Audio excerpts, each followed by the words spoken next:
혹시 우리 선생님들 가운데 낚시 좋아하시는 분 계십니까? 전혀요. 낚시 전혀. 전혀? 우리 강선 10년간 했다가 10년간 하셨다가 고기가 너무 안 잡혀. 공기가 안 잡혀서 우리 김남 선생님께서는 낚시? 저도 저 황룡강 변에 살면서 저 임국이 고향이니까요. 그래서 어렸을 때 이제 제 또래들 이제 많이 이렇게 낚시 다니고 그래서 이제 따라도 가보고 그러는데 그것도 취미가 사람이 이렇게 살아가면서 어떻게 사는 것이 물론 이제 사는 방식이 다 이렇게 틀리기는 하지만은 어떻게 사는 것이 가장 보람되고 훌륭한 일이겠는가. 아무리 고관 대작을 지내고 참이 최고의 어떤 위치까지 통상적으로 하면은 뭐 대통령까지 이런 분들도 말년에 지금 엉뚱한 데 가야 할 때 가셨는가는 몰라도 이런 것 생각을 하면은 참 허망한 일 아닙니까? 뭐 그래 보면 뭐 돼요? 지금 그래서 사람은 언제가 좋아야 된다 그래요? 말년이 좋아야 된다는 이야기예요. 말년에 편안하고. 근데 그런 것들도 한순간에 이루어지는 것은 아닙니다. 내가 어떻게 살아왔느냐의 과정 속에서 말년도 편안해지는 것이지, 물론 특이한 경우가 있기는 있겠지만은, 그래서 모든 세상의 관심사를 다 털어버리고, 낚싯대 하나에 이렇게 인생을 이렇게 편안하게 보낸다라는 그런 내용을 담고 있는 시 가운데 조대라는 시가 있습니다.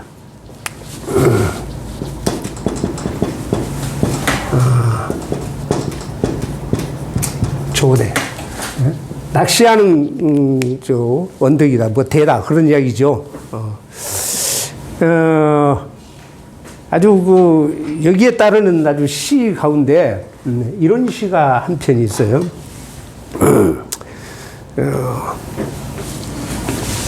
고관 대작으로고 예를 들어서 엄청난 그런 벼슬을 하면서 위치에 갔어도 내가 자연을 즐기면서 편안하게 살고 있는 이런 세상과는 나는 그러한 높은 삼공주의라 할지라도 바꾸지 않겠다. 삼공불한 차강산이라는 이야기가 있습니다.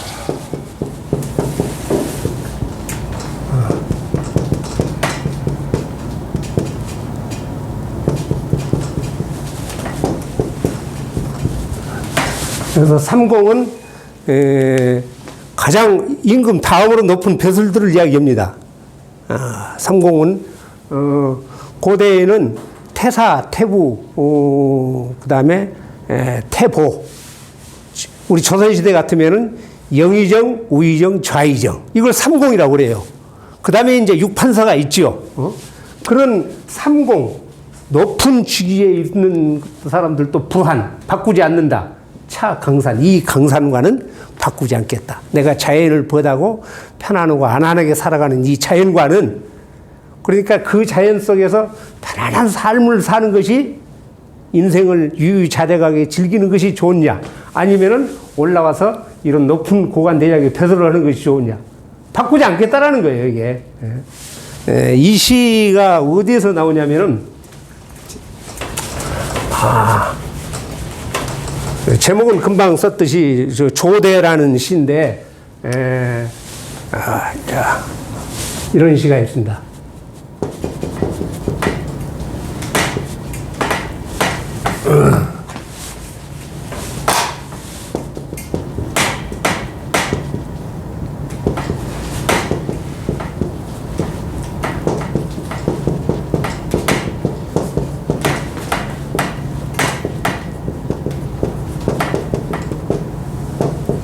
만사무심 일조간.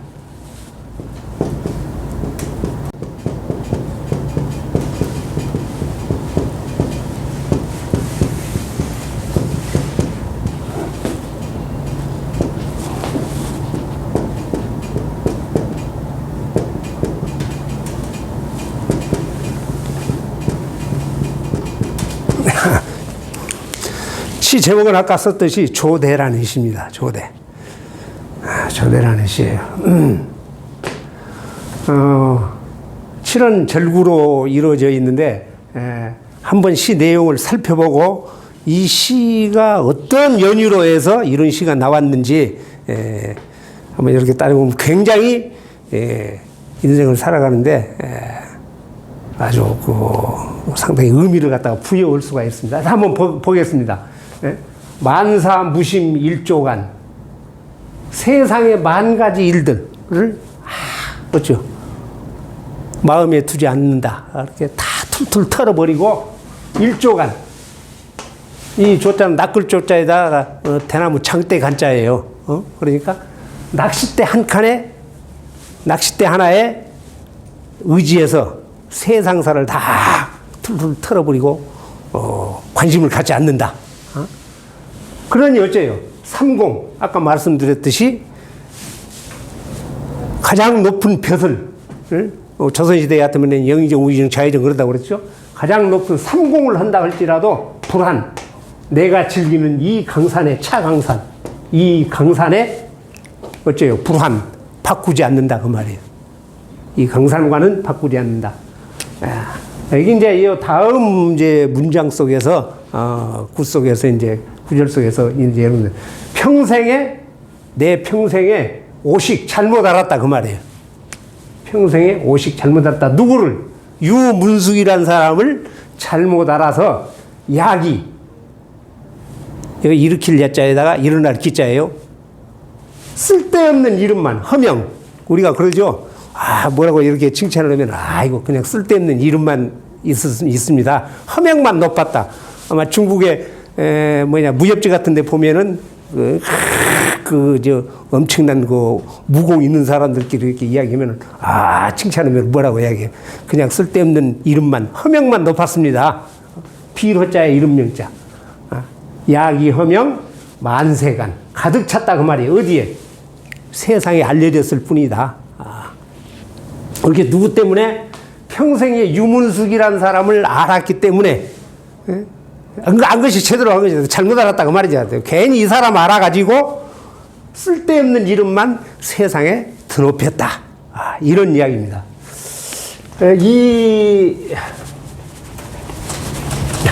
아까 조대라는 시인데 이 시를 쓴 사람은 송나라 때 대복고라는 사람이 쓰신 시예요. 우선 이제 이 시의 주인공은 누구냐면은 엄자릉이라는 사람입니다.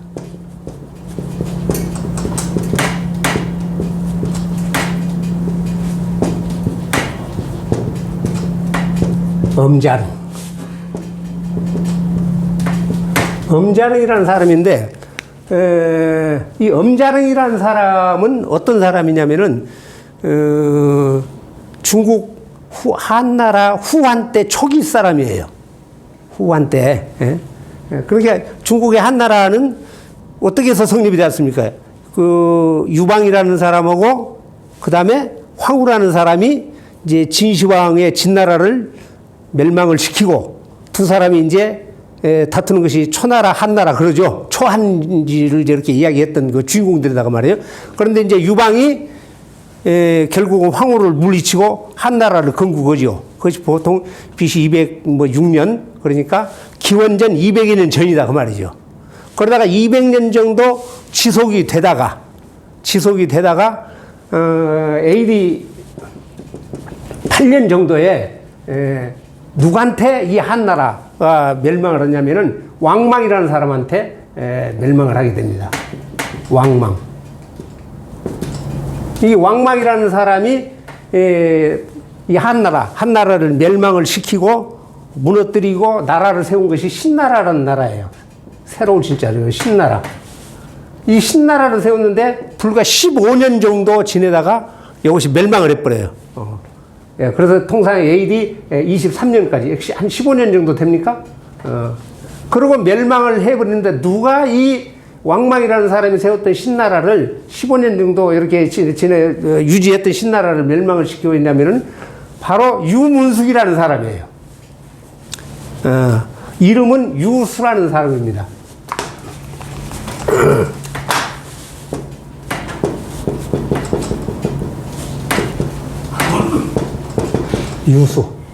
유수라는 사람이 유씨 집안 아닙니까? 유방의 후손이니까요. 그래서 이 유수라는 사람이 아까 왕만이 세웠던 신나라를 멸망을 시키고 다시 한나라를 건국을 해요. 그러니까 그 이전의 한나라를 바로 뭐라고 이야기해요? 전한이라고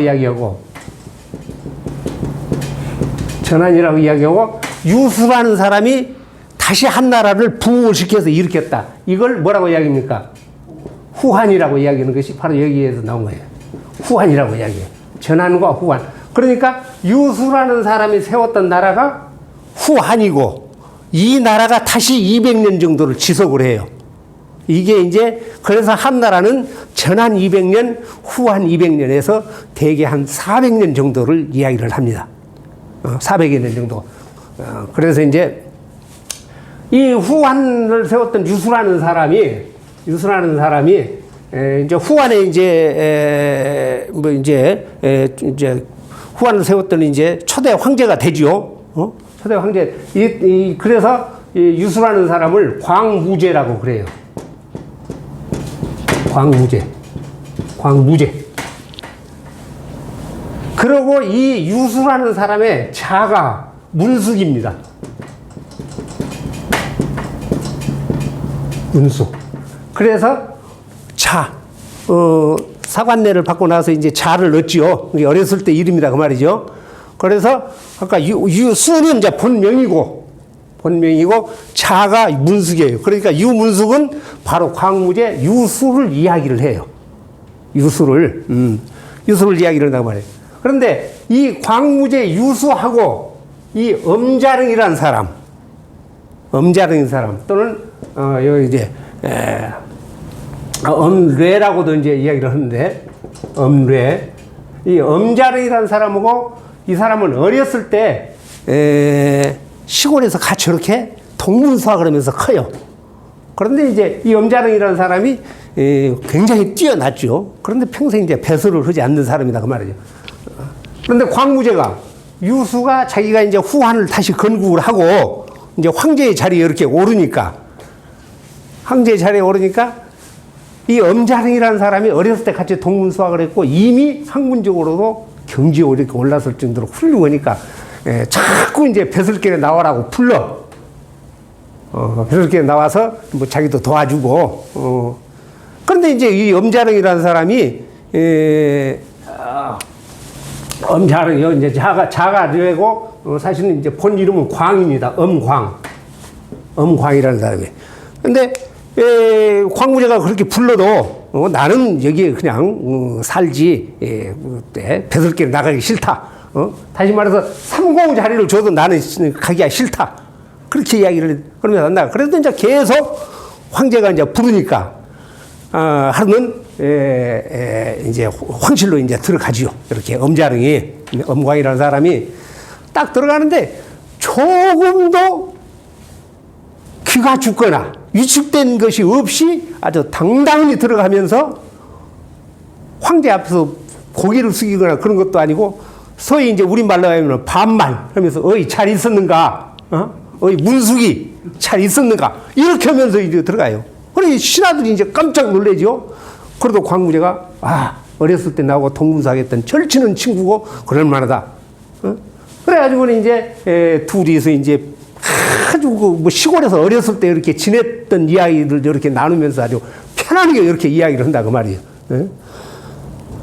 그러고 이제 다른 신하들 다 이렇게 물리치고 둘이서 밤새도록 술을 마시면서 어렸을 때 이야기를 하고 또 이제 다시 출사를 이렇게 해라 뭐 그런 이야기도 했겠죠. 그런데 이제 이 엄광은 전혀 이렇게 무시를 하고 밤새도록 술을 둘이 마시면서 이제 그래요. 그런데 그 재상으로 있었던 태사로 있었던 사람이 저녁에 이제 꿈을 꾸는데 북극성이 갔다가 갑자기 이렇게 떨어진다 그 말이죠. 그러니까 야 이거 황제한테 뭔 일이 있겠다.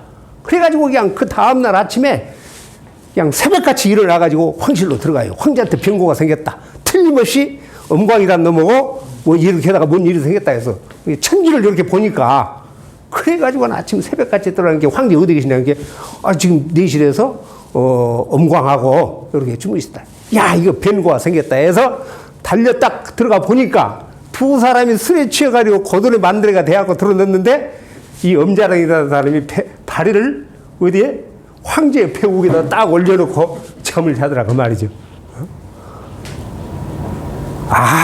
그래, 이제 이것이 바로 황제를 위해 침범을 했다 해가지고, 그런데 이제 황제가 깨가지고 광무제가, 나오는 이런 사이니까 염려하지 마라. 그래가지고 이제 어떻든 벼슬을 그렇게 해락했음에도 불구하고 이 염자릉이라는 사람은 결국은 다 이렇게 뿌리치고 자기는 고향으로 돌아간다. 고향으로 돌아간다. 그는 고사에서 이런 이야기에서 이제 유추가 되었어요. 그러니까 아까 말씀드렸듯이 만사에, 그래서 이제 아까 이 엄자릉이라는 사람의 고향은 어디냐면은 절강성에, 절강성 알죠? 중국 절강성. 여러분들 가장 많이 여행 가는 항주라는 데가 있어요. 항주에 가면은 부춘산이라는 산이 있습니다. 부춘산. 여기에 옆에 칠리탄이라는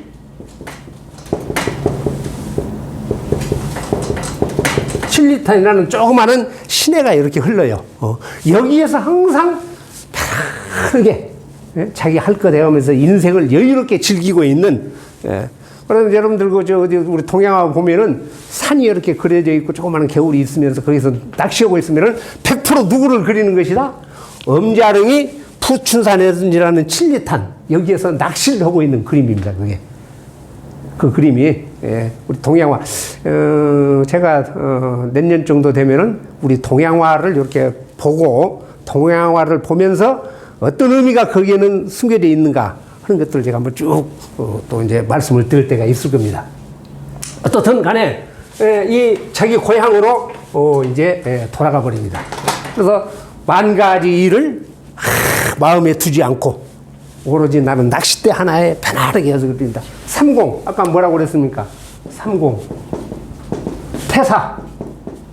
주나라 때 고대에는 태사. 그 다음에 태부. 그 다음에 태보. 요걸,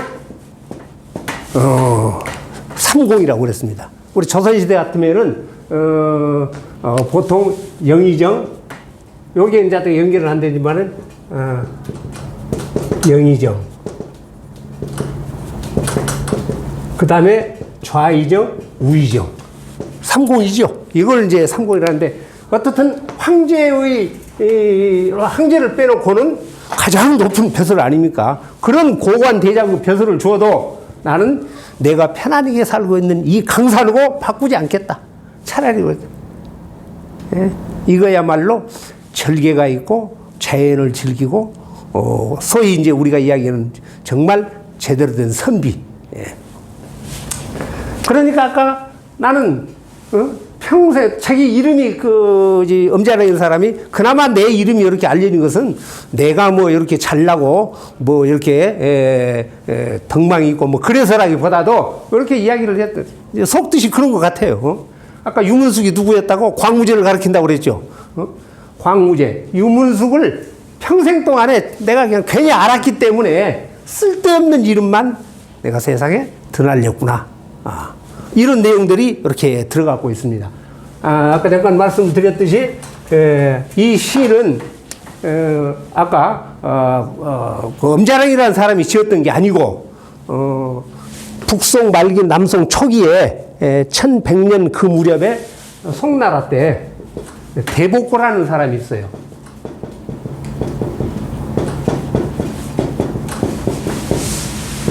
대복고. 그러니까 주희 선생하고 그 동시대를 살았던 아주 굉장히 훌륭한 시인이자 문인입니다. 이 대복고라는 사람이 아까 엄자릉의 이야기를 바탕으로 해서 이 시를 쓴 거예요. 그러니까 대복고도 어떻단 이야기예요. 나도 별스러운 벼슬을 줘도 그냥 편안하게 자연을 즐기면서 살아가겠다라는 그런 내용들이 들어있는 것이죠. 그러니까 엄자령보다도 적어도 1100년 후 사람입니다. 이 대복고라는 사람이. 이 사람이 지었던 아까 조대라는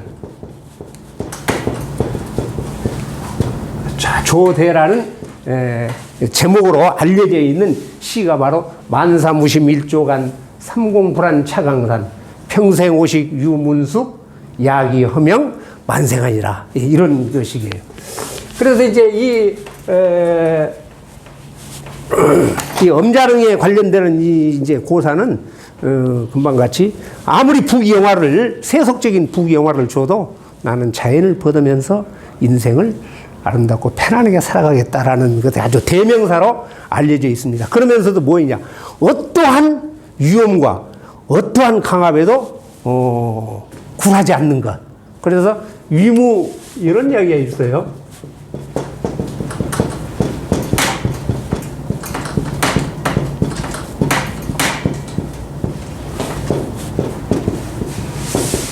불능굴. 어떠한 위험이나 어떠한 무력에서 굴종하지 않는다. 고개 숙이지 않는다. 이런 사람이야말로 뭐라고요? 바로 우리는 대장부라고 이야기를 할 수가 있다. 대장부라고 이야기를 할 수가 있다. 이런 내용이 있어요. 어디서 나온 이야기 혹시 기억 안 나십니까? 맹자에 나온 이야기입니다. 맹자가 여러 가지 이야기를 해요. 어떤 사람을 우리는 대장부라고 이야기를 하느냐. 그런데 몇 가지 이렇게 이야기하면서 대표적인 것이 여러 곳에 굴복하지 않고 떳떳하게 자기의 지조를 지키면서 살아가는 사람, 이런 사람을 우리는 대장부라고 이야기를 한다 하는, 그래서 유무불능굴, 대장부를 나타내는 대표적인 유무불능굴을 했던 대표적인 사람이 누구다? 바로 엄자릉이라는 사람이란 이야기예요. 그리고 또 이제 다른 말로는 평교란 말이 있어요. 평교. 평교라는 것은 평평한 사귐이죠. 그러니까 가장 편안하게 아무런 거리낌이 없이 서로 이렇게 지내는 것. 이걸 우리는 평교라고 그렇습니다. 보통 어렸을 때 친구들이라든가 또 고등학교 친구라든가 사회에 나왔을 때도 나는 저 사람하고 평교하고 있다. 그런 것은 그 사람과 모든 사회적인 격식, 지위, 부하고 빈하고 이런 것을 떠나서 인간적으로 이렇게 편하게 지내는 것을 우리는 평교라고 이야기했는데, 특히 뭘 이야기를 하느냐? 임금과 아주 편안하게 지내는 사이를 특히 평교라고 그렇게 이야기를 해요. 그러면은 아까 황제인 광부제하고 처사로 있는 일개 아무 배설도 없는 엄자릉하고의 관계가 바로 대표적인 무엇이다? 평교단 이야기예요. 그래서 이 평교라는 의미의 출발은 아까 같이 벼슬, 황제가 되었든 신하가 되었든 신하도 아니고 제일 한사 아닙니까? 그런데도 어렸을 때의 이야기를 편안하게 주고받을 수 있는 관계, 가장 아름답고 훌륭한 관계. 그러니까 우리가 보았을 때 꼭 나이만 갖고 말이에요. 그래서 편안하게 사람 관계를 지내는 것이 아니라 나이 차이가 많이 나도 인격적으로 서로 이렇게 존중을 하면서 지내는 경우가 많이 있죠. 사람 관계는 뭐든지 그래야 되는 것입니다. 그래야 돼. 재산이 많다고 그래서, 지위가 높다고 그래서, 등치가 크다고 그래서 그것이 아니라 인간적으로, 인격적으로 모든 관계가 평교로 이루어지면은 그건 더할 나위 없이 아름다운 관계이죠. 그런데 그렇게 사귀기가 쉬워요, 어려워요? 대단히 어렵습니다. 그래서 그러한 관계를 이렇게 유지할 수 있는 사람이라고 하면은 그런 것이 제대로 된 친구를 우리가 이야기할 수가 있고, 인간 관계. 살아보면은 지금 연배가 이렇게 되셨어도 어째요?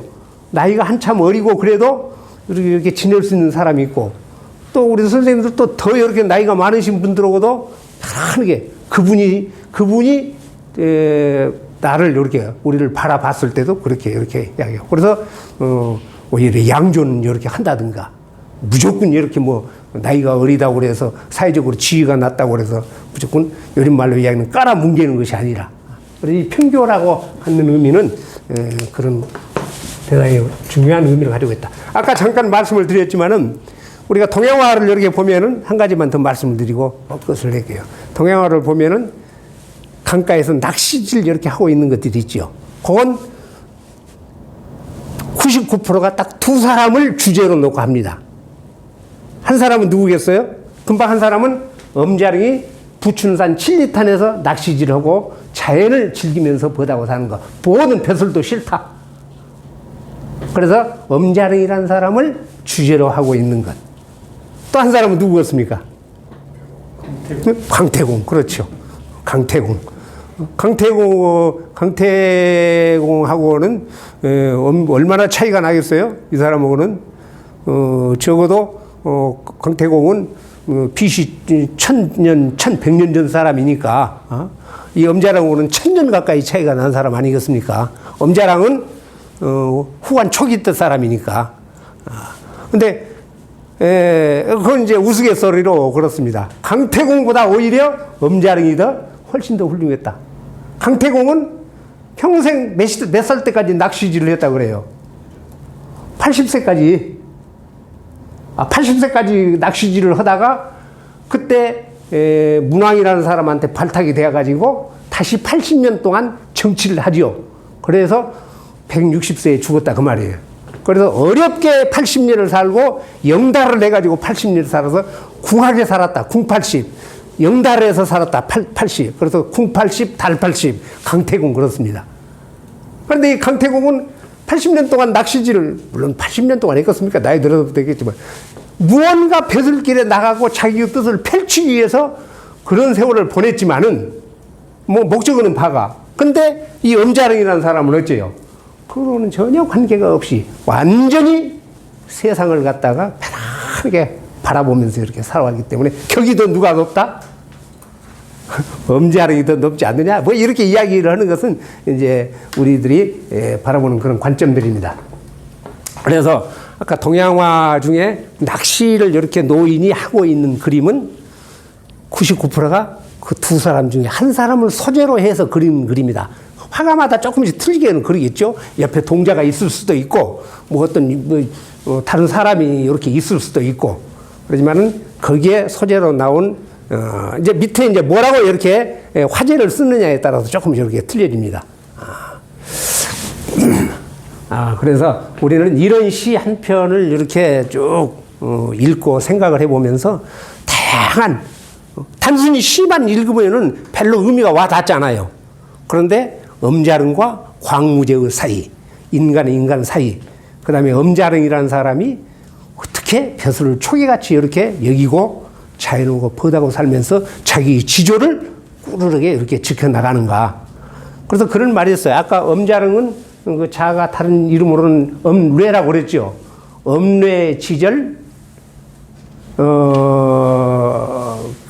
엄뇌 지절이 엄뇌가 가지고 있는 그런 지조와 절개는 능동송백이라는 말이 있습니다.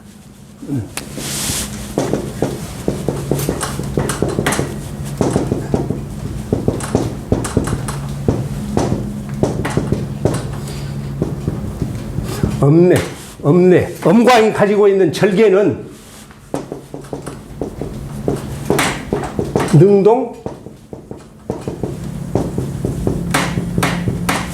능동송백.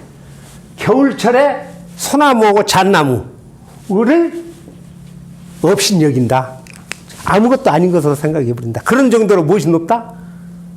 엄광의 절개가, 지조가 그런 정도로 높다. 유명한 문구입니다. 엄뇌지절 능내른다 그 말이에요. 동송백지를 겨울철에 소나무나 잣나무.